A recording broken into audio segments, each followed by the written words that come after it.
Hola, ¿qué tal?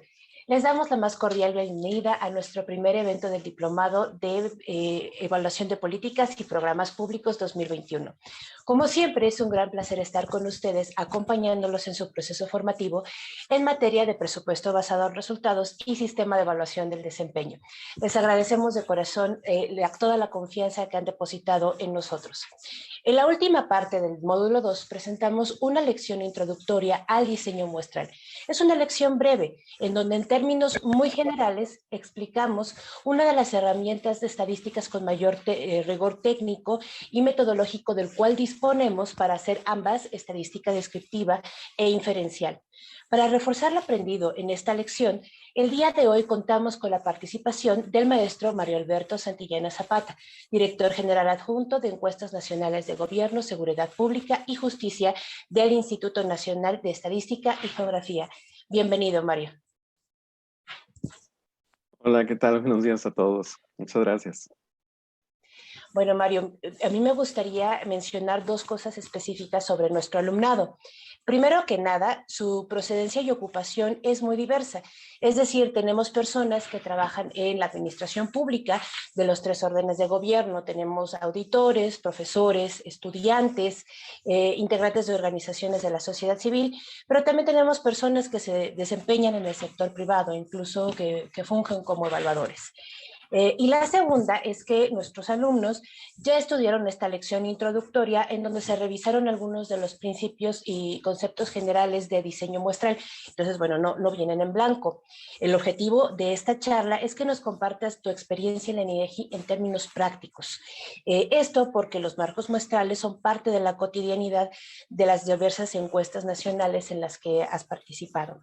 Entonces, con estas consideraciones vamos a entrar en tema. Primero que nada, me gustaría que me contaras cuál es tu experiencia profesional y cuáles han sido tus proyectos en los que has aplicado las metodologías cuantitativas. Claro que sí, muchas gracias, Gaby. Estamos en el INEGI desde hace pues ya prácticamente 12 años. El Subsistema Nacional de Información de Gobierno, Seguridad y Justicia nació hace 13 años. Yo me incorporé unos meses después de que surgió esta importante rama del instituto. Y pues en ese tiempo hemos tenido la oportunidad de emprender diversos proyectos de encuestas nacionales de gobierno, de censos nacionales de gobierno y también desarrollar toda una estructura coordinadora de registros administrativos, ¿no? Entonces son las tres vertientes sobre las cuales trabaja la Dirección General de Estadísticas de Gobierno, Seguridad y Justicia, y en donde para el caso especial de las encuestas, pues iniciamos primero con la Encuesta Nacional de Victimización y Percepción sobre Seguridad Pública en 2011. Posteriormente replicamos este proyecto para unidades económicas, la Encuesta Nacional de Victimización de Empresas, y también empezamos a desarrollar proyectos en temas de gobierno, como la Encuesta Nacional de Calidad de Impacto Gubernamental y más tarde la Encuesta Nacional de Calidad Regulatoria e Impacto Gubernamental en empresas, ¿no? Entonces, a lo largo de estos años, pues también hemos venido innovando a nivel institucional, siendo el primer subsistema que hace encuestas por muestreo también en marcos más restringidos, más allá de las unidades económicas y los hogares. Hemos realizado una encuesta nacional de población privada de la libertad que va básicamente a toda la población penitenciaria del país. Una encuesta nacional de estándares y capacitación policial que va a todos los cuerpos de policía también del país, policías locales, policía federal en ese entonces que todavía existía. Entonces, hemos tenido que adaptar esquemas institucionales que están diseñados solo para unidades económicas y para hogares, para llevarlos a cabo en poblaciones un poco más específicas y que no dejan de ser heterogéneas, ¿no? Entonces, los ejercicios de muestreo pues siempre han estado presentes ahí y han sido parte fundamental de nuestro trabajo en todos estos años. Bueno, Mario, entonces esta primera encuesta que se realizó en el subsistema, pues me imagino que también es de la que hay más observaciones, hay mucha más experiencia, tomándola como base, que es la Encuesta Nacional de Victimización y Percepción sobre Seguridad Pública en VIPE. De hecho, la hemos visto como fuente de indicadores dentro de todo de este ramo de seguridad pública. Entonces, cuéntame en términos generales, ¿cómo se hizo su diseño muestral? Por dónde empieza todo? Bueno, básicamente el diseño es algo muy complejo que no se empezó de cero, se retoman algunas de las cosas que ya se han avanzado con otras encuestas dentro del INEGI, como la encuesta nacional de ingresos y gastos de los hogares, la encuesta nacional de ocupación y empleo. Entonces se adaptan estas estructuras muestrales, ¿no? Entonces todo empieza con un marco muestral, empieza con saber qué es lo que se quiere y de ahí pues tenemos el marco muestral de la población, ¿no? A nivel institucional tenemos el Marco Nacional de Viviendas, que sirve como muestra maestra de todas las encuestas que realizamos en hogares, y pues de ahí partimos, ¿no? Entonces, al hacer esto, pues obviamente nos enfrentamos a una cosa muy compleja. Tenemos la densidad poblacional diferenciada entre distintas regiones del país. Tenemos obviamente pues todo un mundo de personas entre las entidades federativas con muchas características sociodemográficas diferenciadas entre sí, entonces eso hace que el muestreo también tenga que ser complejo para que sea más apegado a la realidad. Entonces, básicamente es un muestreo estadístico polietápico por conglomerados estratificado, y entonces, ¿qué significa todo esto, no? Entonces, primero, por conglomerados, y yéndome de atrás hacia adelante, los conglomerados, pues como ya muchos de ustedes pudieron estudiar en su material, son, digamos que racimos independientes entre sí en los que se puede dividir la población y a partir de los cuales se pueden escoger muestras con características similares, ¿no? Entonces, este es el muestreo por conglomerados. Cada conglomerado para nosotros es una entidad federativa. Entonces, aquí ya no hay riesgo de que se mezclen y hay garantía de que tenemos poblaciones independientes, ¿no? Entonces, para fines prácticos, en la mayoría de las encuestas de este tipo, los conglomerados son las entidades federativas. Ahora, viene la parte de la estratificación. La estratificación sí es una tarea un poco más ardua y que obedece a muchísimas características. Tenemos aproximadamente 48 características a partir de las cuales se definen los estratos de cada entidad federativa, ¿no? Entonces, características como que van desde la cantidad de personas que habitan una vivienda, la densidad de población, las características de la vivienda, si trae techo de cemento, cuántos cuartos tiene, si tienen alumbrado público en su calle. Entonces, toda esta información se obtiene del marco muestral, que el marco a su vez nace de los registros que deja el censo de población y vivienda, ¿no? Entonces, como pueden ver, pues no partimos de una base muy austera, digamos que es algo bastante complejo que nos permite hacer esto, ¿no? Y es todo esto para que se aproxime mucho más a la realidad los resultados, ¿no? Entonces, y tanto resultados a nivel nacional como entidad federativa. Entonces, todo esto es una tarea pues bastante ardua y si se dan cuenta, pues ni siquiera hemos llegado al inicio del proyecto, ¿no? Entonces, son las primeras etapas que tienen que pasar para poder llevar a cabo el proyecto. Una vez que se han definido los conglomerados, la estratificación, pues ya viene la selección de la muestra, ¿no? Entonces, todo este bagaje, todo este labor, pues es para poder definir la muestra, definir un tamaño de la muestra en donde pues es muy importante tener la representatividad adecuada. Mario, una pregunta sobre esto mismo. Sí. Bueno, ahorita tú mencionaste la ENIC y la ENOE. Estas encuestas, digamos que estas variables de la estratificación son diferentes para cada encuesta o son en general la misma. Es decir, no sé, algunas que estén más enfocadas a seguridad pública o todo funciona muy parecido. En este caso son muy parecidas porque al final de cuentas todas se refieren a características sociodemográficas de la población, ¿no? Entonces, hablar de empleo, desempleo, hablar de situación económica, hablar de situación de victimización, todas son características sociodemográficas. Nosotros nacimos como un subsistema, aparte por la relevancia y por la trascendencia que tuvo el tema de la seguridad pública, sobre todo a finales de la década, la primera década de este siglo y pues a principios de la segunda.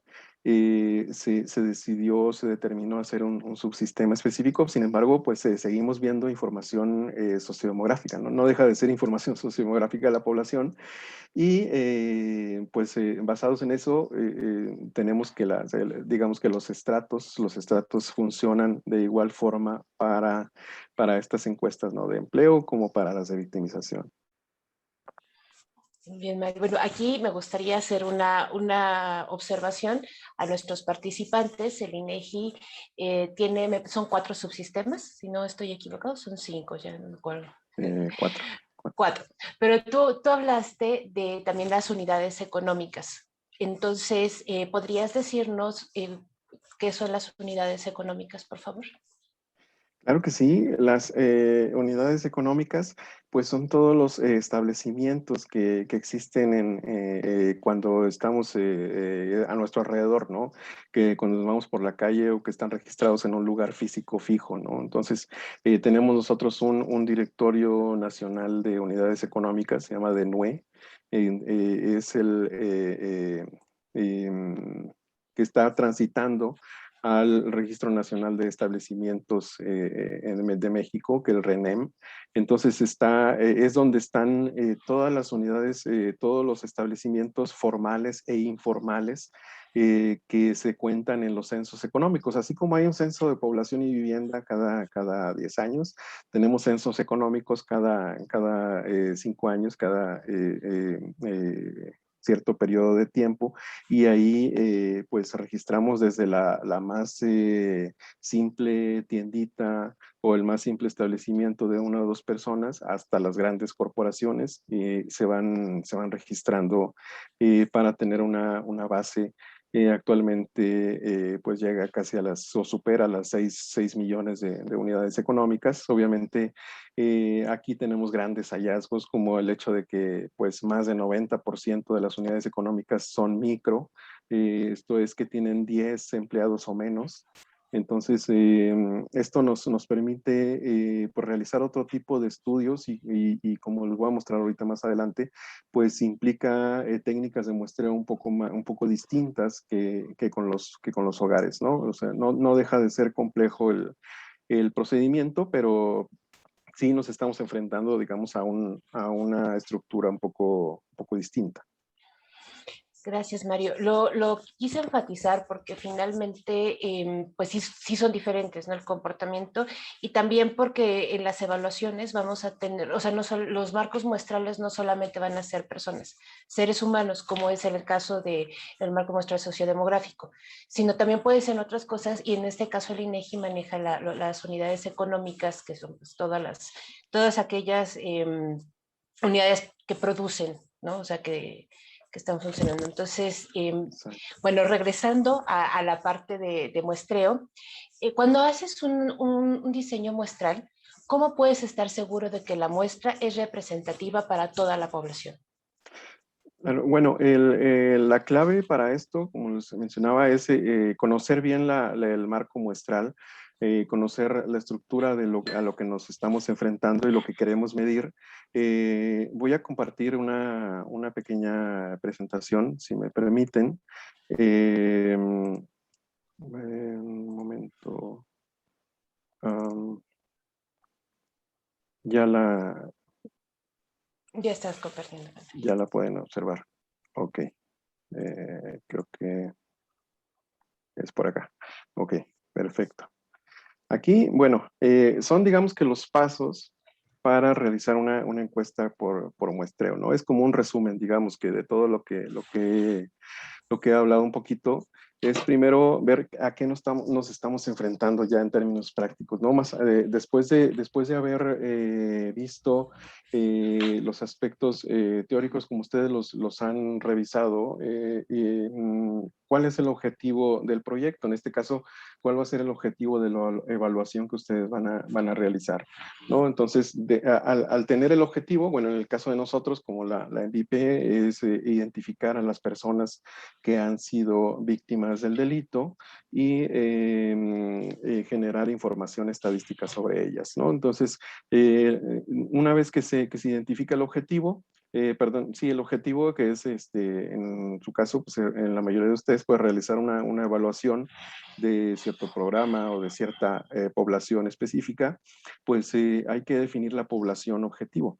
¿Cuál es la población a la que vamos a ir? Como les decía, para nosotros pueden ser hogares o pueden ser, en el caso de hogares son personas de 18 años y más, o en el caso de unidades económicas del sector privado, o pueden incluirse también las del sector público. Podemos jugar un poco con las poblaciones. También en el caso de, como les decía, también hemos tenido población objetivo, que es la población privada de la libertad, en el caso de la encuesta nacional de población privada de la libertad, o los agentes de policía a nivel nacional, en el caso de la encuesta nacional de estándares y capacitación policial. En el caso de ustedes, pues tendrán que definir cuál es su población objetivo, si son los beneficiarios de cierto programa, si son cierto sector de servidores públicos, ya dependiendo cuál es la población. Una vez tenido la población, pues es definir la cobertura geográfica, ¿no? O conceptual, que viene de la mano precisamente entre el punto 2 y el punto 3.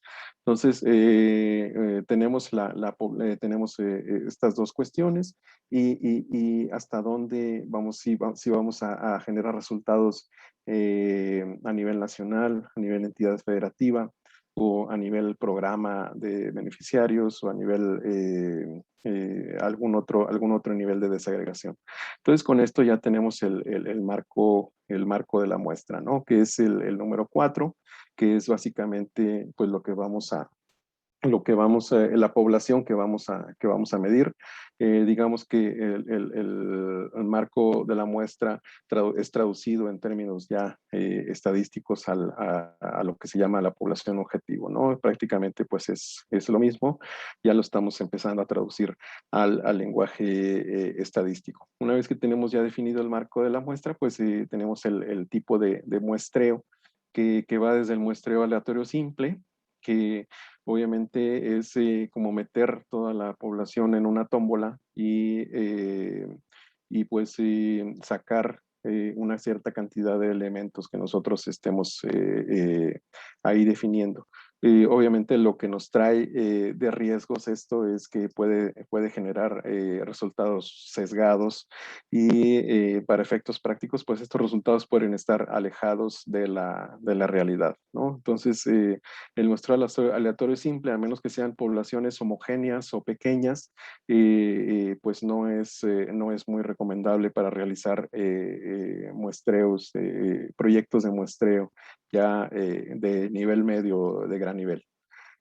Contrario a esto, pues tenemos obviamente el muestreo complejo, que es básicamente lo que nos ocupa. Es todo el muestreo sistemático, estratificado por conglomerados, que es lo que hemos estado explicando hasta ahorita. Y una vez que definimos el tipo de muestreo, pues tenemos ya el tamaño de la muestra. Entonces, ya llegando finalmente a la pregunta de cómo se garantiza que la muestra va a ser representativa para toda la población, pues tenemos que definir el tamaño de la muestra, ¿no? Entonces, aquí la fórmula es un poquito compleja, sin embargo, algunos de los valores no, ya están dados. Tenemos que, obviamente, el tamaño de la muestra es la N minúscula y la N mayúscula es el tamaño de la población, ¿no? El del marco muestral, que es la que podemos ver en la parte baja de la fórmula. En el caso de las zetas, son valores que ya están dados. Nosotros generalmente utilizamos un 90% de significancia estadística, que la Z pues es el valor de la distribución normal estándar para determinado nivel de confianza. Digamos que es el área bajo la curva hasta donde tenemos que parar para poder definir un cierto nivel de representatividad o rigor estadístico.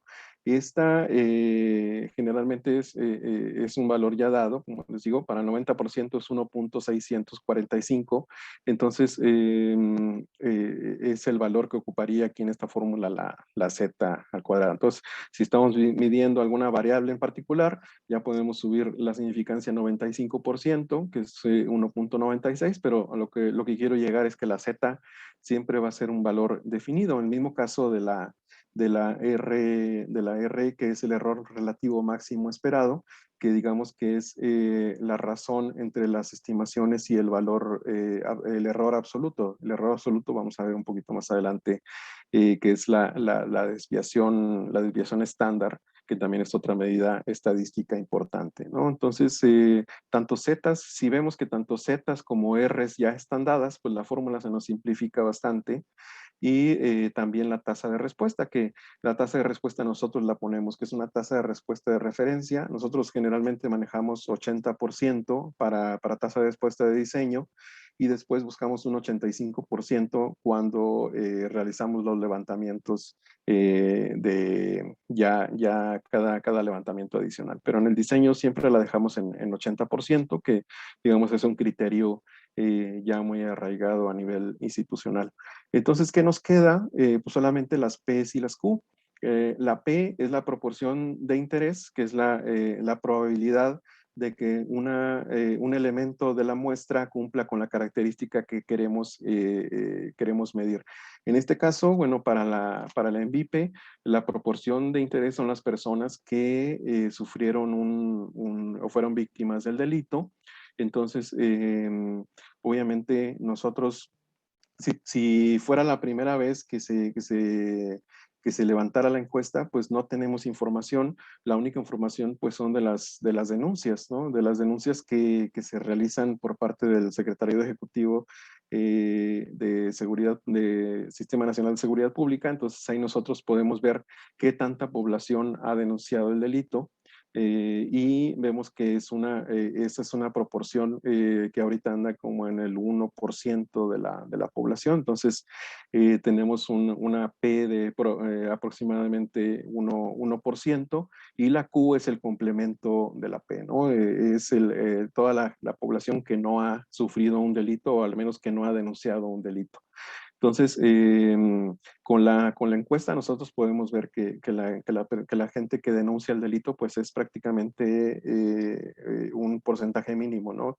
Y que solamente de las personas que sufren delitos, solamente entre 5 y 6% los denuncian, pero bueno, esto viene ya después de las conclusiones de la encuesta. Si no tenemos la encuesta, solamente tenemos los registros del secretario ejecutivo, pues tomamos esa proporción en un principio, ¿no? Entonces, que es una proporción muy baja, obviamente nos va a arrojar una muestra mucho más grande. Entonces, básicamente esto es el tamaño de la muestra. Este tamaño de la muestra, en conjunto el hecho de haber estratificado y el hecho de haber partido por conglomerados, ya nos da elementos bastante fuertes para poder garantizar que la muestra sea representativa de la población. Entonces, son estos tres elementos, digamos, precisamente el tener una población objetivo bien definida, el tener un esquema o sistema de muestreo muy bien definido. En este caso nosotros es polietápico, estratificado y por conglomerados. Y por último, pues tener un tamaño de la muestra ya adecuado y realizado conforme a los estándares que nos marca tanto la teoría como la propia realidad a la que nos estamos enfrentando. Ok, Mario. Em, Aquí me gustaría también que nos explicaras un poquito más sobre el valor estándar. Tú mencionaste que en general se maneja el 90%, pero en casos específicos el 95%. Entonces, ¿cómo podemos decidir en qué casos, o sea, para qué tipo de variables les aplica el 90 y para cuál es el 95? Sí, básicamente el 90 es cuando se están evaluando o generando modelos complejos ya de muchas variables. El 95 se usa cuando se está tratando de medir la calidad estadística de una variable en particular. Entonces aquí, como todavía no llegamos a esto, nuestra referencia básica es el 90%. Entonces, obviamente depende mucho de la población a la que nos enfrentamos. A medida que vamos avanzando en el estudio y a medida que vamos teniendo resultados un poco más acotados, pues tenemos poblaciones más particulares, tenemos análisis más particulares y más homogéneos. Entonces, al principio, como tenemos una población bastante diferenciada, bastante heterogénea, pues basta con tener una referencia de 90%. Entonces, cuando se convierte de 90 a 95, pues básicamente el 90 prevalece en todo el proceso y 95 básicamente se usa en las últimas pruebas de calidad estadística de los estimadores ya al último.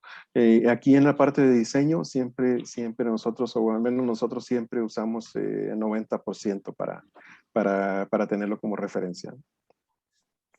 Muchas gracias, Mario. Una cosa que llama la atención es cuando explicaste esta variable R, que es el error relativo máximo esperado. Máximo esperado. Entonces nosotros podemos entender que dentro de una muestra se espera cierto error muestral. Entonces, ¿cómo podemos estar completamente seguros de que la información levantada es completamente representativa de la población? Es decir, ¿las conclusiones que saquemos sobre la muestra aplican a la totalidad de la población? Exactamente. El muestreo probabilístico precisamente tiene este objetivo, ¿no? Que a partir de una muestra se puedan proyectar los resultados a la totalidad de la población. A diferencia de las encuestas que se realizan en una esquina o de repente cuando uno va caminando por la calle que le hablan para aplicarle alguna encuesta rápida, pues aquí todos estos diseños complejos se realizan para poder tener proyecciones hacia toda la población de cualquier estimación. Nosotros, si decimos que el 30% o una tercera parte de la población fue víctima del delito, no es que hayamos ido a entrevistar a toda la población y preguntarle si fue víctima o no fue víctima, sino que escogimos estratégicamente una muestra con estos pasos y esas estimaciones se pueden proyectar, que cada una de esas personas es representativa de otras muchas que en su conjunto representan a toda la población, ¿no? Entonces, es la importancia de seguir todos estos pasos y pues comentabas del error relativo, precisamente sí, el error relativo, hay dos tipos de error relativo y error absoluto. El error absoluto pues es básicamente la diferencia que hay entre la media de la estimación con respecto de las observaciones y el error relativo pues es una especie de razón entre este error absoluto y las promedio y las estimaciones, ¿no? Generalmente, para no entrar mucho en la explicación técnica de todos estos parámetros, este error casi siempre también es exógeno, como diríamos en el estudio de la economía. Es una variable dada, ¿no? Tampoco se tiene que determinar, así como la Z que veíamos que viene de tablas y que ya está determinada. Entonces, el error relativo, generalmente hay valores estándar que oscilan entre el 10 y el 20%. Nosotros generalmente tomamos un 15%, pero va variando de conformidad con los alcances que quisiéramos tener con el tamaño de la muestra, ¿no? Entonces, el hecho de moverlo va a tener repercusiones quizá en variables un poco más que sean de un poco menor ocurrencia. Entonces, como pudiéramos decir, si quisiéramos medir los delitos sexuales, el error relativo quizás si lo movemos tuviera mucho impacto, ¿no? Porque los delitos sexuales son de relativamente escasa ocurrencia si los comparamos con los robos. Entonces, si nos vamos a los robos y movemos el error relativo, a lo mejor no hay un impacto tan grande, ¿no? Pero sí depende mucho de delitos sexuales, secuestro, cualquier otra cosa que no sea tan común y donde es más sensible la muestra podría afectarnos en las estimaciones. Ahora, pero si lo tomamos así como un estándar de 15%, 18%, que se traduciría aquí en punto 18 al cuadrado, tanto en el numerador como en el denominador, pues ya tendríamos un estándar de más o menos en lo que vamos a tolerar, ¿no? Por eso le decimos que es el máximo esperado, ¿no? Es como un nivel de tolerancia de la variación de las estimaciones. Entonces, todo esto nos garantiza de alguna manera que el error está controlado y que las estimaciones pues, van a ser representativas de toda la población. Muy bien, Mario. Entonces, ahorita pues nos has explicado hasta este punto cómo es los pasos a realizar este estudio por muestreo. ¿Este quinto punto es el último o qué nos queda pendiente para que quede lista nuestra muestra? Bueno, aquí, una vez definido el tamaño de la muestra, todavía existen otras etapas subsecuentes. Si me permiten avanzar en esta pequeña resumen, esta pequeña presentación, tenemos algo que se llama afijación de la muestra. Esto se usa mucho o es prácticamente obligado cuando se realiza el muestreo por estratificado. Cuando uno se define los estratos, si recuerdan, les mencioné que los estratos pueden obedecer a ciertas características de la población específicas. En nuestro caso son muchas características y algunas de ellas pues arrojan que algunos estratos no sean del mismo tamaño que otros. Por ejemplo, si nosotros ponemos en un estrato la gente que vive en entornos urbanos, entonces va a ser mucha más gente que está en terrenos urbanos que en terrenos rurales. Entonces, ¿qué pasa con esto? Si ponemos en la muestra ciertos elementos, pues es más probable que caigan en entornos urbanos y va a estar la muestra muy sesgada hacia entornos urbanos o que sean hombres o mujeres. También, pues puede que se elijan más hombres o más mujeres. Entonces, de estas características hay un proceso que se llama afijación de la muestra, que no es más que una ponderación de la muestra, ¿no? La fijación es un sinónimo de ponderación. Entonces, es la representatividad de cada estrato en términos de población, ver qué tanta muestra le va a tocar a cada estrato una vez que ya tenemos el tamaño de la muestra. Si recordamos en el punto 5, pues era el tamaño de la muestra, toda la fórmula esta que vimos era para determinar el tamaño de la muestra.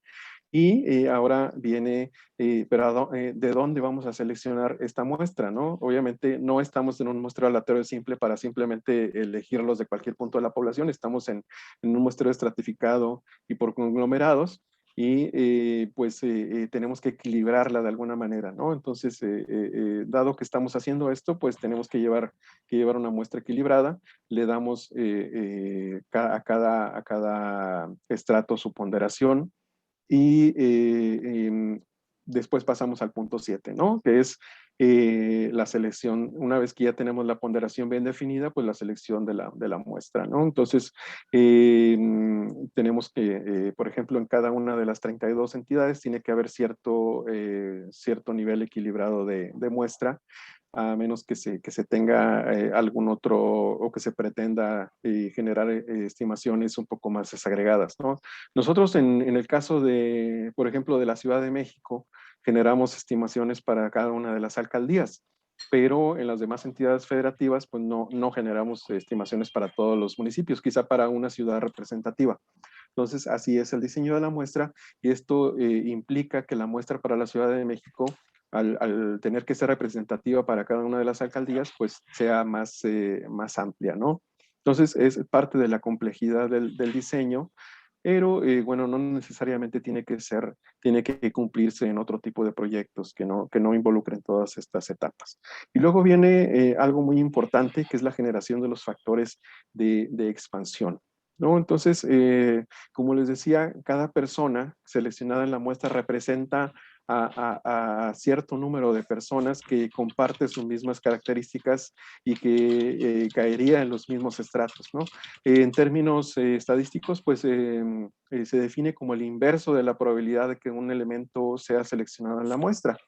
Entonces, ya que tenemos elementos que pueden ser seleccionados en cada estrato, en cada conglomerado, a cuánta gente representa, digamos, por decirlo en otras palabras, a cuánta gente representa de cada uno de los estratos, de cada uno de los conglomerados. Es por eso que los resultados se pueden expandir a toda la población. Obviamente la suma de todos los factores de expansión pues es igual al total de la población que se está estimando originalmente, ¿no? Entonces, después de generar los factores de expansión, que también es un proceso un poquito tedioso y también viene un proceso de ajustes, ajustes por respuesta, viene el cálculo de los estimadores, que básicamente pues es ya ahora sí el cálculo de los totales, ¿no? El sumar todo lo que se obtuvo,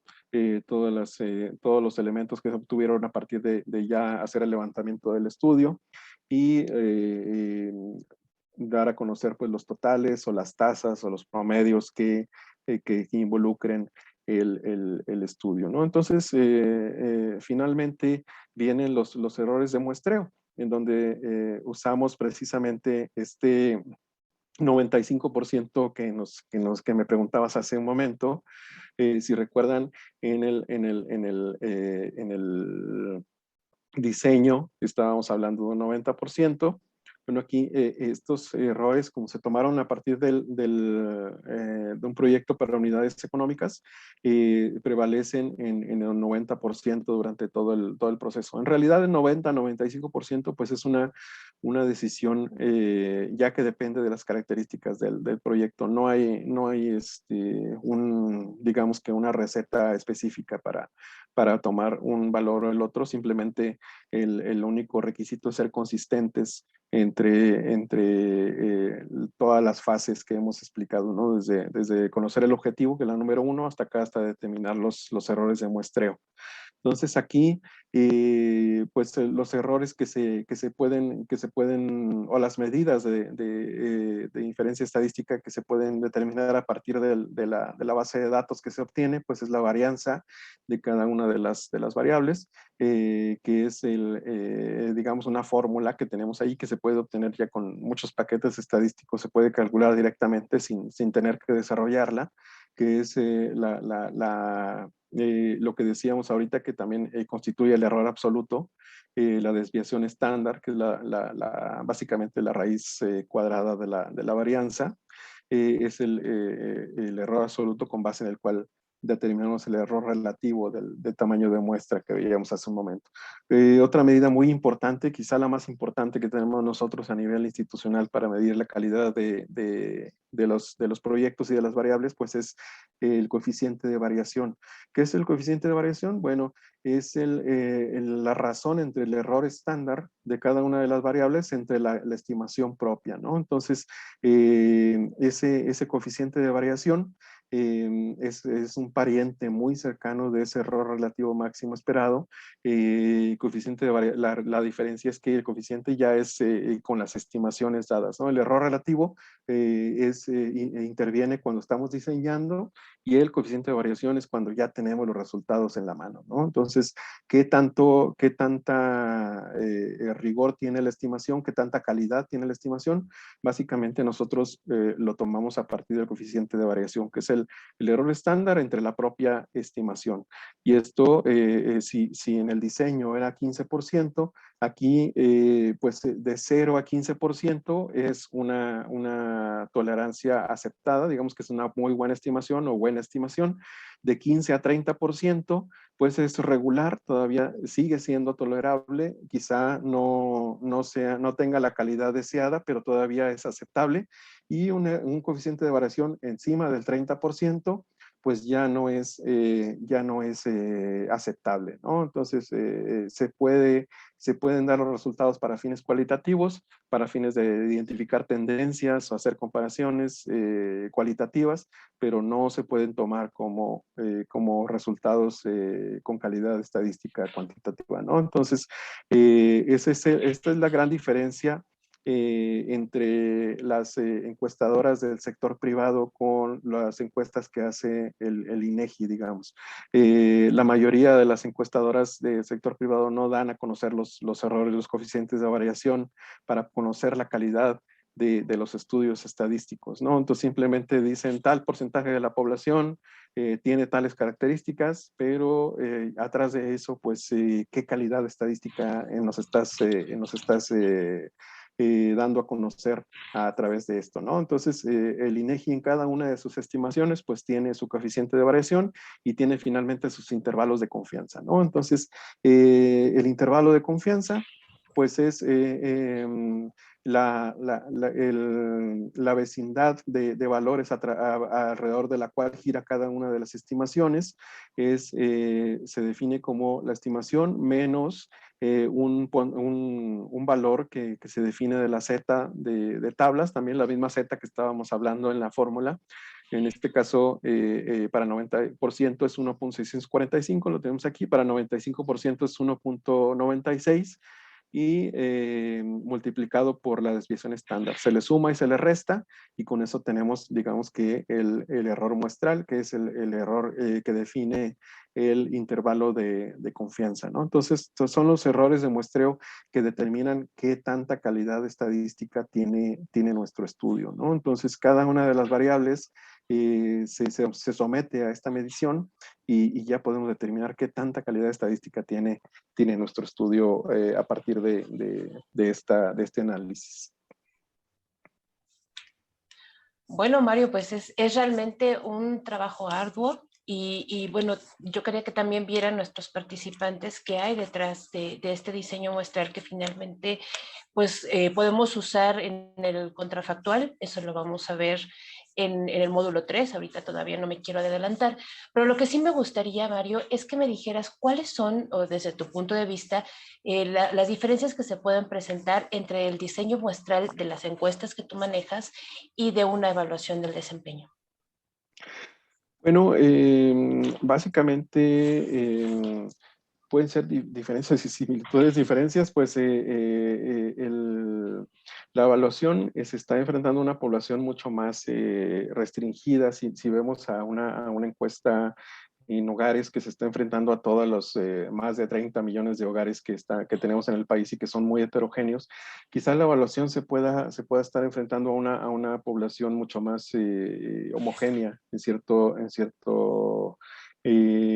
a cierto punto, ¿no? Porque la evaluación va sobre una población que ya sea que es beneficiaria de algún programa o que tiene alguna característica similar, ¿no? Entonces, sin embargo, bueno, lo bueno es que se puede obtener una muestra sin tener que realizar un proceso tan complejo como el que acabamos de ver, ¿no? Entonces, si bien se tienen que llevar a cabo todos estos pasos, pues algunos se pueden llevar a cabo de una manera mucho más sencilla y se puede cumplir con el rigor estadístico de que sea una muestra probabilística, ¿no? Entonces, básicamente las diferencias pues son esas, ¿no? Quizá en el marco muestral la población es más pequeña, más homogénea, que nos permite, va a ser una ventaja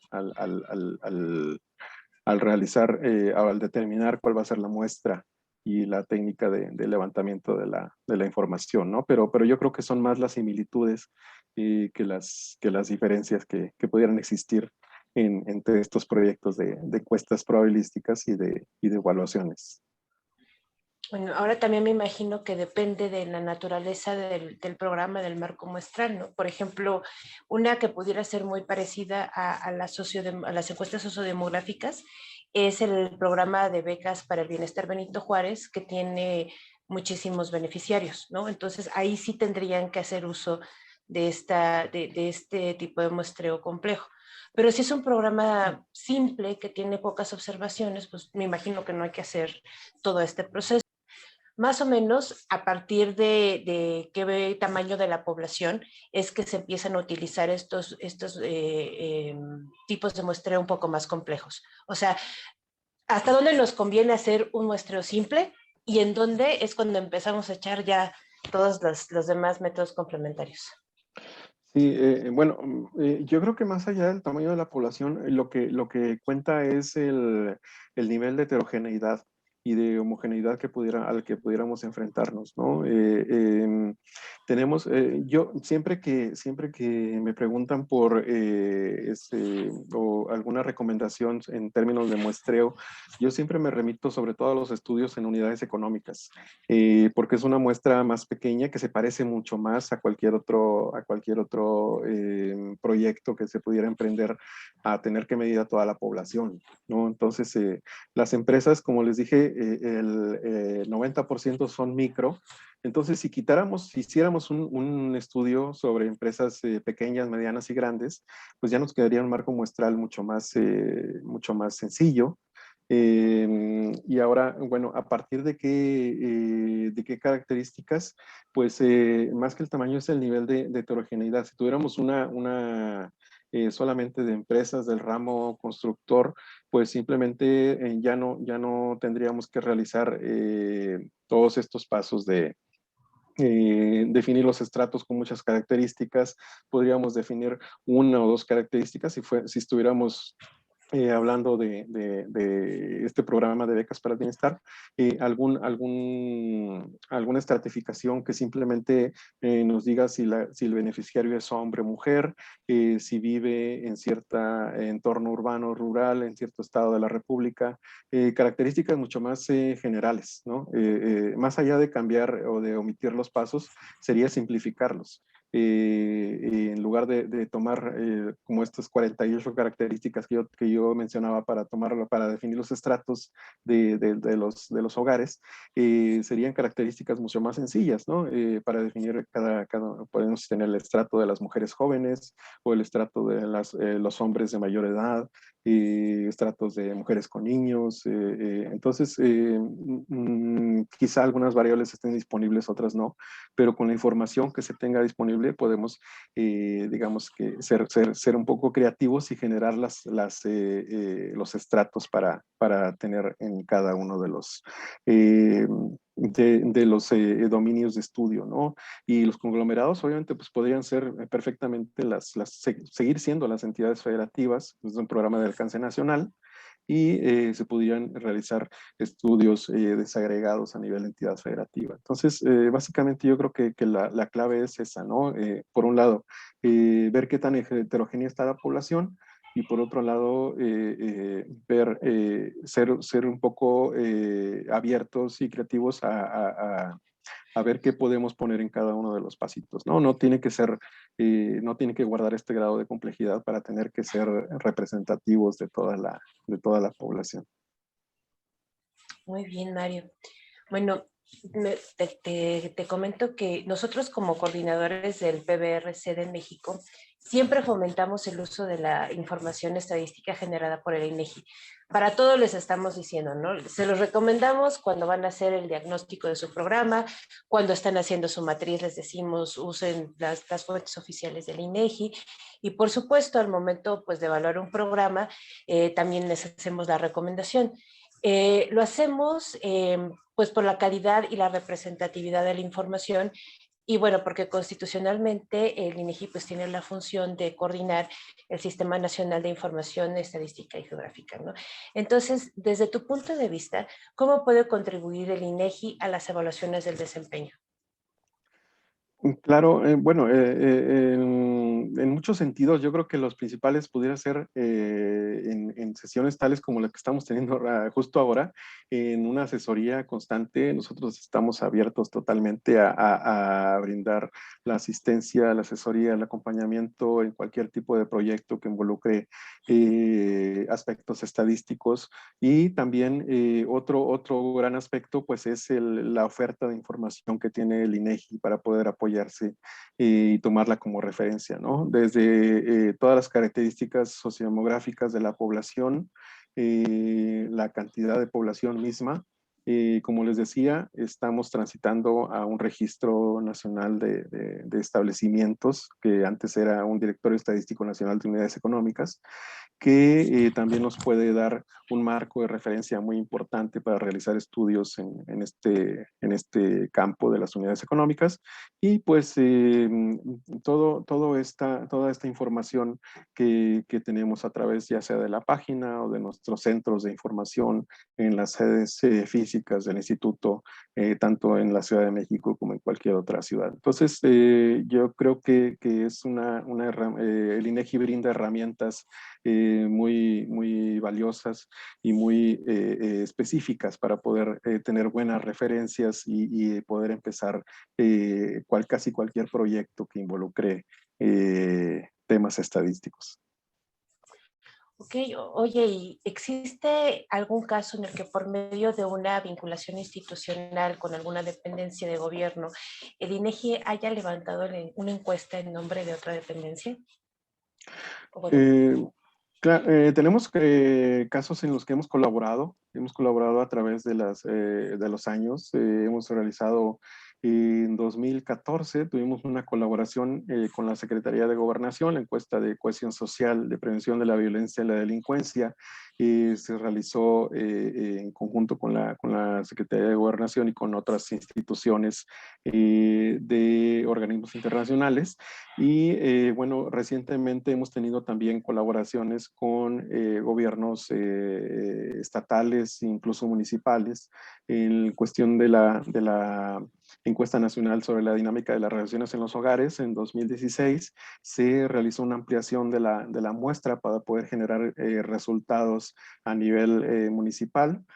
Actualmente también en el mismo caso de Puebla, pues estamos asesorando la realización de una encuesta de victimización para el municipio de Puebla por parte del Consejo Ciudadano de Seguridad Pública de esa ciudad. Estamos asesorando también a la oficina del Alto Comisionado de las Naciones Unidas para los Refugiados para realizar un estudio sobre desplazados internos en Chihuahua. Entonces, nosotros prácticamente nos vamos a encargar del levantamiento de una encuesta a estas personas desplazadas, que es parte de un proyecto mucho más grande que tienen ellos para poder caracterizar a esta población. Y pues constantemente estamos recibiendo y atendiendo peticiones tanto a nivel nacional como internacional para poder colaborar en este sentido y realizar estudios con la calidad estadística que ameritan. Digamos que nosotros nunca, si bien nunca criticamos o hacemos menos a cualquier estudio que pueda realizar alguna institución privada, pero pues también entendemos que puede haber más detalles, porque entendemos las limitaciones que pudieran tener en cierto sentido de que pues a lo largo de esta conversación, si se pueden dar cuenta, nosotros tenemos ya marcos muestrales muy trabajados, con muchos años de trabajo, de los cuales se puede partir y se pueden tener estimaciones más concisas, cosa que no tienen las instituciones privadas y que tienen que hacer trabajos un poco más, que se quedan un poco más limitados, aunque en el terreno de la presentación tengan un poco más rigor, el rigor estadístico que merecen, pero no tienen el mismo diseño, ¿no? Entonces, el hecho de que nosotros tengamos toda esta infraestructura, pues no es para que el INEGI pues tenga el monopolio de esta, ¿no? Al contrario. Por eso estamos siempre abiertos a colaborar con instituciones, con gobiernos locales, con gobiernos municipales, estatales, para poder generar esta sinergia, ¿no? Esta sinergia, nosotros entendemos que hay muchas instituciones privadas que prefieren realizar los proyectos por su cuenta, pero si en algún momento decidieran acercarse, pues nosotros con mucho gusto estamos a la orden. muchas gracias, Mario. Justamente los invitamos a que lo hagan. Igual, al final de cuentas, Para los programas que tienen padrón de beneficiarios, obviamente el marco muestral es diferente, entonces pues, aplican otras cosas, pero para aquellos que tengan marcos muestrales de población en general o de unidades económicas o de unidades de la administración pública, pues también pueden acercarse con ustedes y pueden tener no solo la asesoría, sino en dado caso incluso ustedes pueden hacer el levantamiento con toda la fuerza, con todo el poder que tiene el INEGI, ¿no? Porque pues esa estructura de entrevistadores y esa experiencia, pues solo el INEGI la tiene en México, ¿no?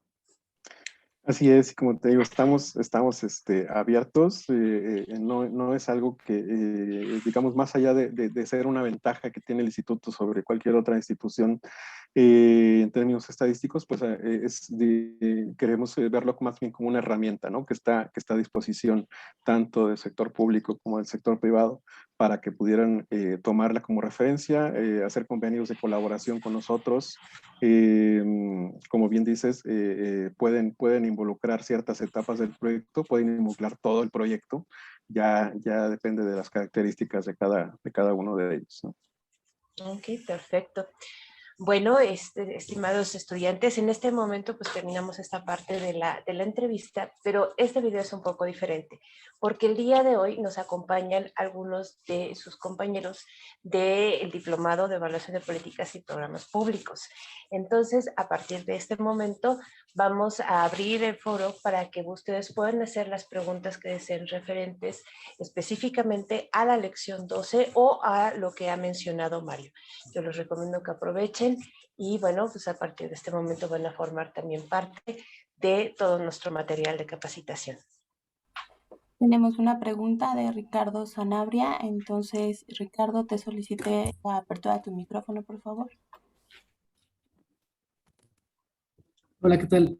Primero, antes que nada, felicidades al diplomado, está excelente. Y Mario, eres un crack en este tema, ¿eh? Felicidades. Yo tengo una duda, sobre todo en el tema de costos. Evidentemente, bueno, pues todo significa un presupuesto. El INEGI tiene un gran presupuesto para determinar, digamos, para obtener insumos, pero supongo que lo platicaste ahorita, bueno, hay costos como de algunos sistemas de estadística. En el caso de Envipe, supongo que hay grandes costos para obtener los censos en cada entidad federativa cuando hablas de los conglomerados. Pero en realidad lo que quisiera conocer es que a lo mejor si nos pudieras detallar cuáles son los costos que se deben de considerar, así a grandes rasgos, cuando hacemos este tipo de diseños muestrales. Muchas gracias de antemano. Muchas gracias, Ricardo. Claro que sí. Bueno, los costos vienen de diversas, en diversas etapas y son de distinta naturaleza, ¿no? Entonces, principalmente para nosotros el costo, la Envipe, pues sí, la Envipe tiene un costo alrededor de 90 millones de pesos.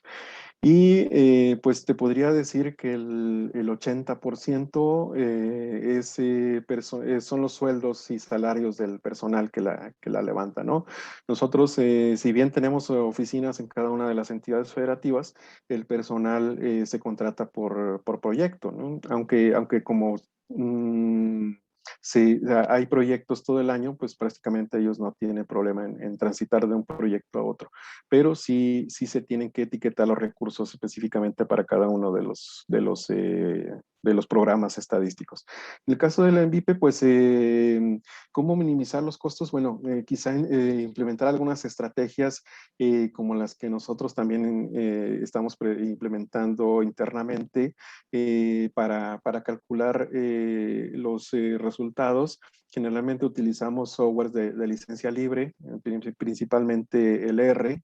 Anteriormente el INEGI tenía contratos con empresas de software especializado como SPSS, algunos otros que tenían un costo bastante elevado y que, bueno, fueron reduciendo sus costos, aún así seguían siendo un poco altos, pero después se optó por recurrir a estos softwares. Digo, no es el único que existe, pero es el más popular, digamos, el caso de R. Y también eso nos ayuda a tener cierto nivel de estandarización con las personas que ven temas estadísticos en otras instituciones, ¿no? Entonces, digamos que les estamos hablando en el mismo lenguaje. Entonces,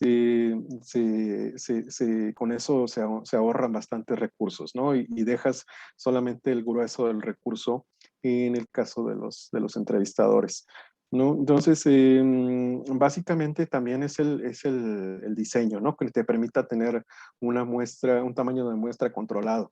Obviamente ahorita pues vimos el diseño teórico del tamaño de la muestra, pero también a la hora de establecer los parámetros, pues tienes que tener en cuenta estos costos precisamente, ¿no? Sí, hay que buscar un equilibrio entre la calidad de la información que se busca y la cantidad de dinero con la que se dispone. Obviamente, si bien nosotros tenemos un presupuesto público, pues también tenemos restricciones. Pues para todos es sabido que la INEGI ha tenido fuertes restricciones. Hoy trae un pequeño incremento para 2022, pero es básicamente para la realización del censo agropecuario. En el caso de las encuestas de gobierno no hay mucha diferencia y es algo a lo que nos tenemos que enfrentar también todos los días. Digo, en la debida proporción, pero todos nos enfrentamos a estas restricciones presupuestales, ¿no? Y es por eso que precisamente por eso tenemos que implementar este tipo de estrategias de minimización de costos, ¿no? La muestra de la MVP, si bien es buena, pero no ha podido crecer. Nos da, si medimos alrededor de los 15 delitos más frecuentes, pero solamente podemos garantizar una desagregación a nivel estatal o por ciudad de interés para los 3 delitos más frecuentes. Entonces, obviamente, si queremos a nivel nacional, sí tenemos una desagregación de todos los delitos, pero si ya queremos hacer un estudio mucho más específico sobre cierta región, sobre cierto municipio, pues ahí sí es donde nos topamos con estas desagregaciones que se van descomponiendo las estimaciones y se va abriendo la calidad, un poquito los intervalos, eso se va sacrificando la calidad y es por el mismo tamaño de la muestra. La MVP tiene una muestra alrededor de 102,000 hogares a nivel nacional. Es una encuesta mediana, digamos, si la comparamos con otras encuestas más grandes como las que mencionábamos de la Encuesta Nacional de Ocupación y Empleo, Encuesta Nacional de Ingresos y Gastos, que son de más de 150,000. Pero tiene una muestra bastante buena, pero aún así pues pudiera mejorar si tuviéramos más presupuesto. Entonces, básicamente, pues es esto, ¿no? Buscar el software de licencia libre que afortunadamente nos da muchas ventajas y tener un tamaño de la muestra equilibrado, ser un poco más tolerantes al error, buscar un balance más que nada y pues con esto ya podemos tener si no una minimización, por lo menos un control de los costos, ¿no? Son las estrategias que pudiera recomendarte así de bote pronto y pues sí, todo lo demás pues que pudiera abonar también sería muy bueno. Muchas gracias, Mario. Muy bien. ¿Alguien tiene otra pregunta? En lo que nuestros participantes se animan, yo no quisiera dejar de pasar la oportunidad, Mario, después de la explicación tan profunda que nos diste sobre la forma en la que se establecen las metodologías para la recopilación de esta información, todo el trabajo que implica y los resultados que se obtienen, que son, digamos, significativos en casi todas las áreas sociales, por así decirlo, por no decir en casi todas las áreas del país, tanto económicas y muchísimas otras variables. A mí me gustaría que tú, como experto generador de la información, les pudieras compartir tal vez aquí a algunos de nuestros participantes que a lo mejor apenas están familiarizando no solo con estos temas de consumo de información o de métodos cuantitativos y estadísticos, sino en general con cómo es que a través de la información podemos mejorar las cosas. que nos puedas compartir en tu experiencia algunas ideas o alguna forma en la que tú hayas visto que se usa la información que se genera a partir de estos métodos, pues que tienen un cierto nivel de sofisticación, pero que ya ha bajado, digamos, a la realidad, no sé, se convierten en simplificación de políticas públicas, mejora ya muy puntual de la ciudadanía, tal vez de indicadores que nos hablen muy puntualmente de esta información tan global que ustedes manejan, ya por región o por desempeño de dependencias. Creo que justamente como lo comentaba Gaby, todos siempre recurrimos al INEGI porque sabemos de la calidad de la información que poseen, pero sobre todo de la variedad. Entonces yo creo que ustedes han de tener muchísimas consultas de muchísimos temas y a mí me gustaría eso, que los participantes tuvieran algún marco de referencia también, a ver, para que se animen un poco a preguntarnos, para que vean que la información, si bien tiene este componente técnico que se debe conocer y que se debe seguir estrictamente para obtener información de calidad, esto tiene un reflejo ya en lo que es, digamos, nuestra vida diaria, ¿no? Tanto los que somos servidores públicos como los que es la ciudadanía. Entonces, no sé si se te viene a la mente algún tema, algún tipo de tratamiento que se haya usado y que te haya parecido interesante, diferente, innovador y que creas que vale la pena que nuestros participantes lo conozcan. Ok, claro que sí, con todo gusto. Sí, la información que genera el instituto es muy vasta y muy, bueno, en general, el instituto y en particular nosotros, nuestro subsistema es bastante amplia y sirve constantemente para dar una evaluación por sí misma, digamos que de lo que va, en lo que van resultando las políticas públicas diseñadas por el sector público. En este caso, bueno, en el caso de las encuestas de gobierno, específicamente las encuestas, la encuesta de calidad regulatoria e impacto gubernamental en empresas que realizamos en 2016, identificó pues básicamente que la mayor parte de la corrupción que existe en trámites hay una relación inversa en cuanto a la interacción con servidores públicos. O sea, ¿qué es lo qué es lo que dice que entre más interacción entre menos interacción con servidores públicos hay menos corrupción?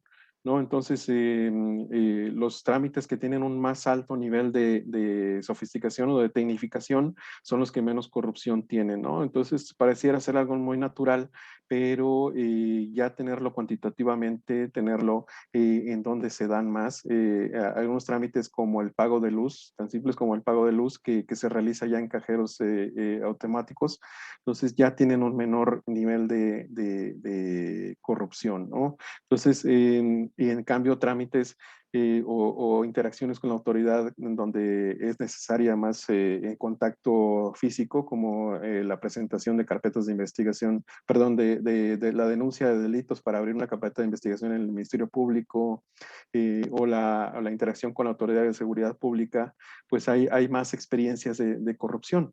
Entonces, todo esto nos da un panorama de en dónde se encuentran la mayor parte de las prácticas de corrupción en el sector público. Vemos que la mayoría es en los sectores de seguridad pública y de procuración de justicia, digamos. Entonces, esto nos ha llevado a que en algunos sectores, sobre todo en el nivel federal, pues se haga un esfuerzo, se redoblen esfuerzos para poder implementar trámites de manera electrónica, los pagos electrónicos que se resuelvan en línea o a través de kioscos inteligentes. Obviamente por la naturaleza de algunos trámites no es posible, pero se buscan los mecanismos de monitoreo, ¿no? Y en el caso de seguridad pública, pues hemos tenido experiencias muy gratas gratas que han nacido a partir de la información que genera el INEGI y que han desembocado en estrategias como de monitoreo de la policía, puede ser en el caso de Escobedo, en Nuevo León, que se implementó un sistema de cámaras en los policías, como se hace en algunas ciudades de Estados Unidos, para poder monitorear cada una de las cosas que realizan. Esto, bueno, pues incidió mucho en la disminución de corrupción de las autoridades de seguridad pública. En el caso de Ciudad Nezahualcóyotl también se pudo implementar a través de eso y pudimos registrar todas estas reducciones. Entonces, es como los resultados de nuestros proyectos de alguna manera coinciden o inciden, perdón, y aportan su granito de arena en la implementación de las políticas públicas tanto a nivel nacional como a nivel local, ¿no? Entonces, nosotros estamos en constante comunicación con las autoridades a través de comités técnicos especializados de información y entonces estamos constantemente tanto aportando como monitoreando este tipo de políticas. Muchísimas gracias, Mario. Y creo que justo más adelante en el curso va a ser un tema al que vamos a llegar, pero tocaste uno de los puntos que a nosotros más nos gusta resaltar de este diplomado en particular, cómo justamente a partir de la generación de información que puede ser consumida, en este caso por evaluadores o por otro tipo de dependencias públicas o incluso por privados, se detona la innovación, ¿no? Se detona la innovación de todas estas nuevas prácticas de tecnologías en gobierno, de nuevas formas de interactuar con la ciudadanía, ya sea para temas de disminución de algún problema, como el ejemplo que nos ponías del tema de la corrupción, y también para mejorar cosas que, digamos, siempre pueden ser perfectibles, ¿no? Como el tema de hacer cada vez más fácil la tramitología o no tener este contacto constante y evitarnos costos de traslados y filas y tiempos. Y creo que ese es como uno de los grandes mensajes que a nosotros nos gusta compartir en este diplomado, de la importancia de generar buena información y de calidad, porque hacia allá es hacia donde quisiéramos ir, ¿no? A generar estas sinergias donde tanto gobierno como privados usemos la misma información y tal vez podamos llegar a soluciones que tal vez como gobierno no habíamos pensado, pero ya la tecnología se puede desarrollar con un privado, pero partamos de la misma base, de la misma información y de los mismos resultados. Eso a mí me parece que es una de las cosas que los estudiantes, espero, se lleven de este diplomado. La información y la evaluación siempre va a detonar la innovación y la mejora. Entonces, ojalá que se pueda ver cada vez más como un reflejo.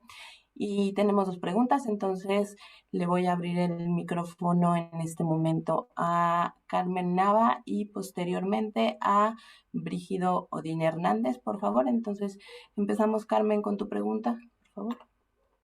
Buenas tardes. Les agradezco mucho con este curso tan interesante, pero yo sí quisiera hacer una pregunta en relación a las encuestas.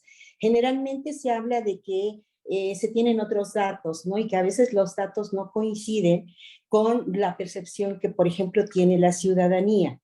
En relación a estas encuestas, ¿existe algún grado de confiabilidad y validez que se esté utilizando para que no se sesguen los resultados y la ciudadanía como que tengamos esta confianza de que los resultados que se están entregando son resultados fiables? Gracias por su respuesta. Muchas gracias, Carmen, por la pregunta. Sí, yo creo que empezamos primero con todo esta cuestión del diseño que hemos expuesto. Nos garantiza que los resultados sean representativos para la población, tanto nacional como de una cierta región en particular, ¿no? Entonces, aquí, como les explicaba, prácticamente en todos los proyectos, cada cada una de las estimaciones que generamos tiene su calidad, la información sobre la calidad estadística que la respalda, si nos remitimos a los números. Ahora, si nos vamos a la cuestión de la realidad y contrastarlas con otras cosas o con otros, ya sea otros datos, otros eventos, yo creo que también es una cuestión de interpretación y de poder darle la correcta asimilación a los resultados. Por ejemplo, hace poquito, el pasado 22 de septiembre, dimos a conocer los resultados de la encuesta nacional, precisamente de la ENVIPE, la encuesta nacional de victimización, en donde viene que los estados de Veracruz y Tamaulipas pues son los que tienen menor prevalencia delictiva, es donde menos víctimas hay por parte de los delincuentes del fuero común. Entonces, obviamente, cada vez que salen estos datos no son nuevos. Cada año nosotros obtenemos estos datos. Sabemos que a lo largo de la historia estos dos estados se caracterizan por tener una victimización del fuero común muy baja en relación con otros estados. No significa que sea baja en términos absolutos, pero sí es muy baja. Entonces es cuando todo el mundo empieza a saltar ahí de extrañeza o de sorpresa. Oye, pero como Veracruz y Tamaulipas, que son muy peligrosos, tienen muy baja victimización. Entonces, el hecho de que no haya tanta victimización del fuero común, pues no implica que sean lugares tranquilos. La situación de la inseguridad depende de muchos factores. Hay factores como los homicidios, como la percepción de inseguridad, como los delitos cometidos con armas de fuego, como delitos sexuales. Entonces, se tiene que hacer un análisis completo de todas estas cuestiones. Tenemos, por ejemplo, que Veracruz es el líder en secuestros, ya sea secuestro express o secuestro para pedir dinero o bienes, cualquier tipo de privación ilegal de la libertad. Entonces, obviamente que esto no lo hace una entidad tranquila, desde luego. Si ya tomamos también tenemos que en el estado de Tamaulipas es también el segundo lugar en secuestros y que es de los estados en donde se cometen más crímenes o donde más gente percibe a gente con armas de fuego. Entonces tampoco lo hace una entidad tranquila. Todo esto se tiene que ponderar y voy a esto porque son cuestiones de interpretación, ¿no? Si bien hay factores que inhiben la alta prevalencia de delitos, como la misma presencia del crimen organizado, pues hace que los delincuentes comunes no actúen con tanta confianza en las calles, o algunos otros son reclutados por el mismo crimen organizado en lugar de andar cometiendo robos menores, o algunos pues los contratan de halcones o los contratan de otra manera. Entonces, eso también hace que disminuya la delincuencia común, pero también hace que de repente pues la gente está esperando dónde va a ocurrir la balacera, dónde va a ocurrir un secuestro, dónde va a haber algún otro tipo de enfrentamiento. Entonces, definitivamente no son lugares tranquilos. Y la cuestión de todo es la interpretación. Entonces, si bien si nos hablan muy alarmados, oye, como que Veracruz es la entidad más segura del país, no es posible. Digo, no es que sea la más segura, es que el análisis yo creo que está un poquito restringido y hay que ampliarlo un poquito más. Entonces, la cuestión más allá de la estadística es la correcta interpretación, ¿no? Entonces, nosotros aportamos herramientas cuantitativas que vienen a construir una parte del todo, ¿no? Del todo que es un análisis más global.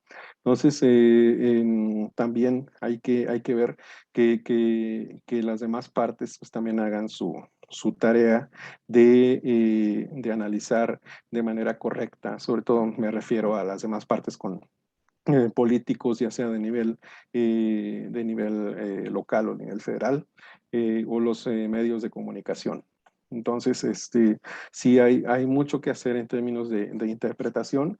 Obviamente el INEGI también tiene responsabilidad de difundir adecuadamente todos estos datos y de generar los mecanismos para que la interpretación sea adecuada, ¿no? Entonces, yo creo que puede complementarse la generación de estadísticas con una un mejor análisis para tener nociones más correctas de la realidad. Muchas gracias, Mario. Tenemos una intervención más, por favor, si me apoyan abriendo su micrófono.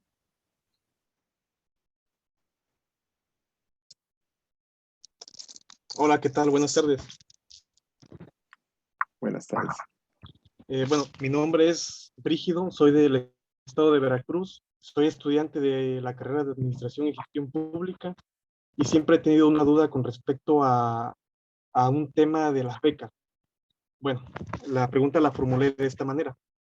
¿Qué parámetros o qué indicadores se toman en cuenta para ser considerados o ser aptos para la beca federal para el apoyo a la manutención, dado que hay muchos estudiantes de escasos recursos que sí requieren la beca y no se la otorgan, perdón?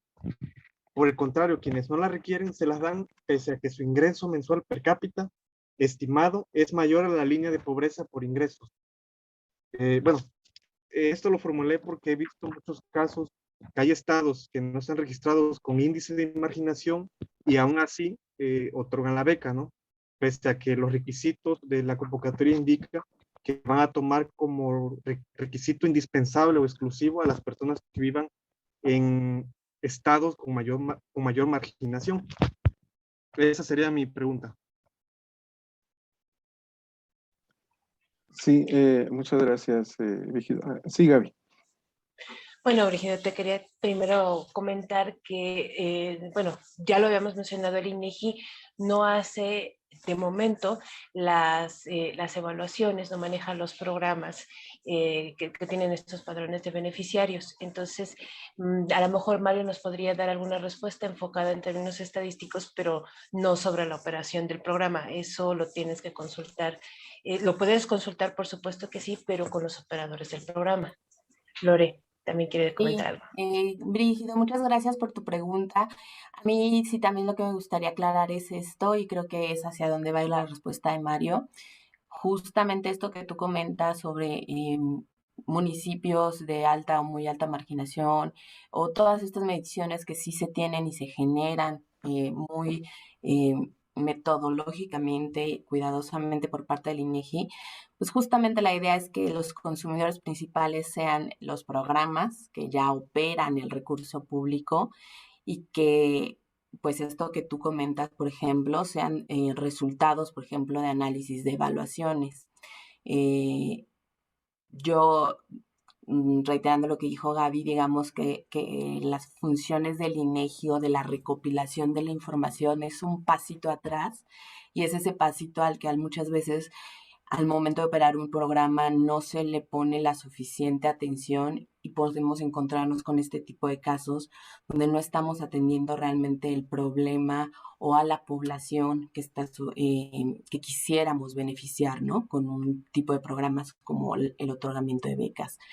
Pero Mario, si te gustaría agregar un poquito más sobre el tema de qué información hay y por qué te gustaría que fuera consumida para mejorar, por ejemplo, este tipo de temas. Claro que sí. Bueno, definitivamente yo creo que sí, como bien mencionaba Lorena, Gabriela también, son problemas nosotros llamamos en general asimetrías de información que no permiten un diseño, digamos, completo de las políticas públicas, ¿no? ¿Qué es esto? Bueno, solamente se tiene la información de cierta parte de la población y se queda otra población sin tomar en cuenta tanto de los estudios previos como de la misma implementación. Entonces, sí, yo creo que va más allá de digamos que ya esta etapa de implementación va un poco más allá de los estudios a través de los cuales se pudieran basar para poder diseñar estos programas. Y pues también, obviamente, no es el único programa que pudiera tener esto. En todos los programas yo creo puede haber imperfecciones que pudieran irse generando a través del proceso, ¿no? Si bien se ha logrado depurar mucho todos los procedimientos, pues creo que todavía hay mucho por hacer. Pero desde de la perspectiva puramente estadística, pues las herramientas ahí están. La autoridad tendría que tomarlas con un poco más de oportunidad y verlas de manera completa. Yo creo que se ha avanzado. Se ha avanzado en el diseño y la implementación en general de políticas y de estos programas. Y como bien mencionaba Lorena, se pudiera avanzar mucho más ya después de la realización de estas evaluaciones que ustedes tienen a cargo, pudiéramos tener ya una visión más apegada de la realidad. Muchísimas gracias, Mario. Digo, ahorita después tenemos otras 2 preguntas y tampoco queremos abusar mucho de tu tiempo. Si tuviéramos otra, yo creo que lo dejaríamos en un máximo a partir de la que sigue, 3 preguntas. Yo nada más quisiera enfatizar sobre esto último que tú dijiste y compartirles a nuestros participantes. En la última medición del Barómetro Regional de Datos para Latinoamérica y el Caribe, se destaca mucho que aunque en México se ha retrocedido en temas de publicación de información, de apertura de datos, es precisamente el INEGI con su información estadística y que ha sido pionero, no incluso antes de que existiera el tema de las ideas de apertura de datos y de formatos abiertos, el INEGI ya lo hacía. Y creo que es muy importante que nosotros sepamos eso, ¿no? Porque tanto como ciudadanos como servidores públicos, entre de más información nos hagamos, como decía Mario, y como ya ustedes habrán visto un poco en el curso, mejor vamos a poder identificar si estamos hablando de un problema público que existe, dónde existe, de qué magnitud es, si lo podemos atender y cuál sería la mejor forma de atenderlo. Entonces, nada más quería hacer esta apunte o esta nota al pie porque esta información que genera el INEGI es de tal calidad y de tanta serie histórica que nos puede dar información de muchísimos problemas públicos. Y justamente lo que quisiéramos es que si varios servidores públicos están aquí tomando este diplomado, la conozcan, se acerquen, también le perdamos el miedo a los temas que son o que parecen ser complicados, como los muestreos, como temas estadísticos.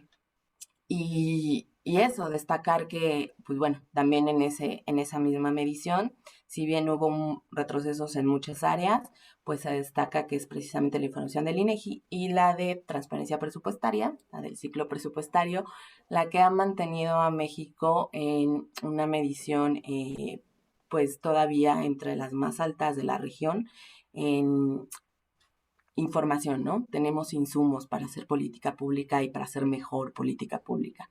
Entonces, yo hasta ahí lo dejaría para que pudiéramos escuchar sus preguntas y que Mario nos ayude. Hola, buenas tardes a todos y muchas gracias por la oportunidad y sobre todo por la oportunidad de participar en esta dinámica tan útil y sobre todo de retroalimentación. Yo pertenezco al gobierno del estado de Oaxaca, ahí es donde nosotros contribuimos y en términos muy generales, sinceramente me gustaría salir de la duda.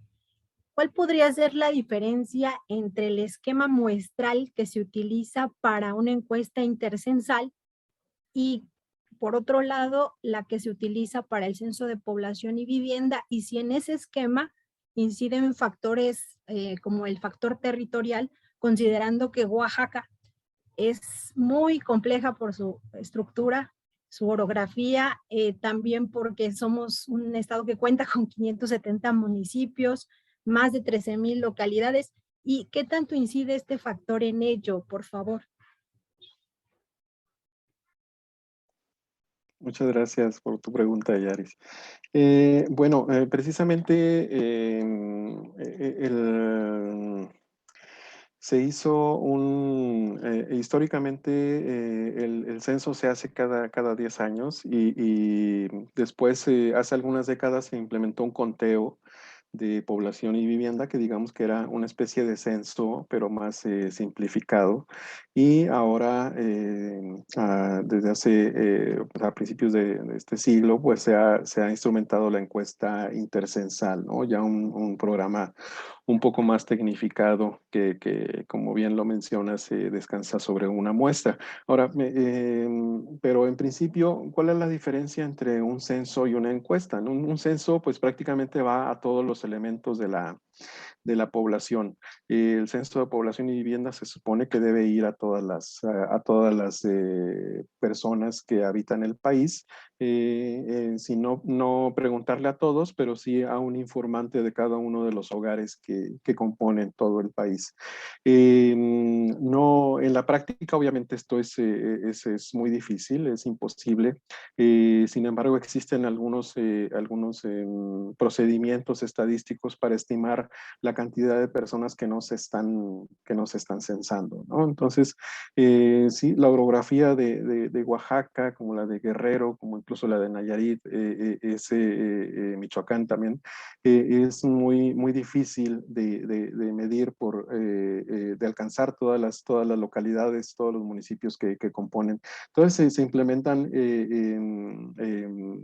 digamos, algunos métodos de estimación de la población que faltó de censar, y se llevan a cabo también algunos estudios incluso de geografía. Ahora tenemos la ventaja de que a través del Google Maps, o algunas otras herramientas con las cuales el INEGI tiene convenio, pues se puede identificar localidades muy apartadas a donde no se pudo llegar en el periodo de levantamiento del censo.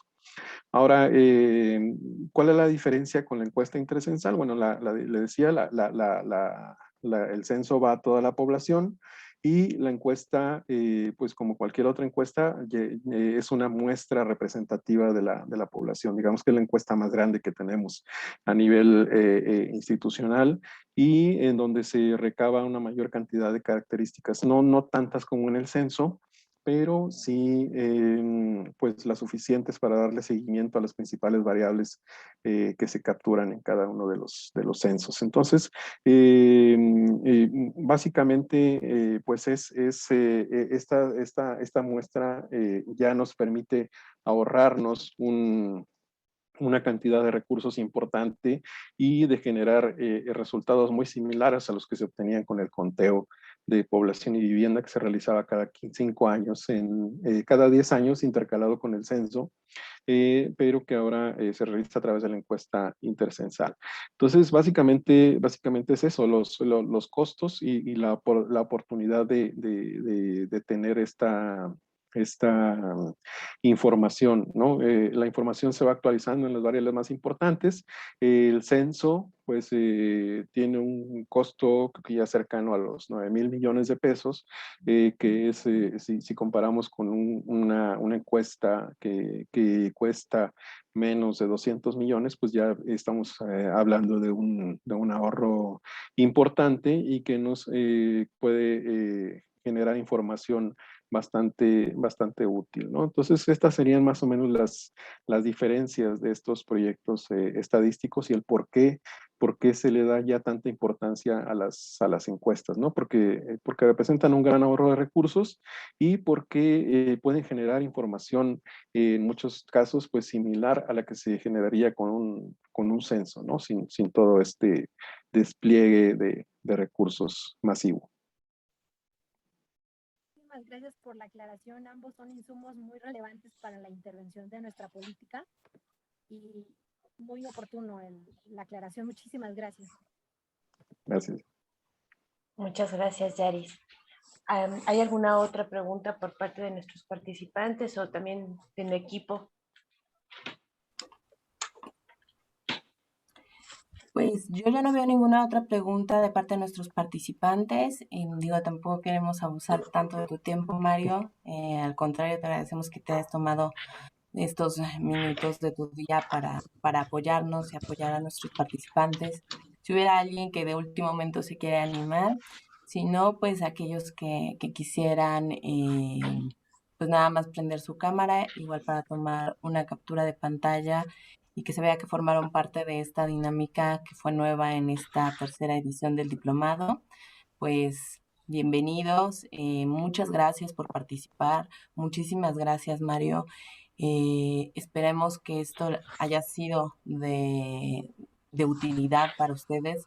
Sabemos que a lo mejor algunas personas no estaban tan familiarizadas con los temas, algunos más, pero la idea es esto, que cada vez les podamos brindar más herramientas para que ustedes, el diplomado les siga funcionando y les siga siendo de utilidad y encuentren más conocimiento aplicable a sus áreas, ya sea que sean estudiantes, que sean servidores públicos o que simplemente sean ciudadanos involucrados que cada vez quieren que tengamos mejores políticas públicas, mejor información.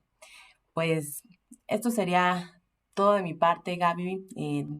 Te invito a que nos des la despedida y podamos cerrar esta dinámica que tuvimos hoy. Claro que sí. Bueno, Mario, pues estamos muy agradecidos por tu participación el día de hoy.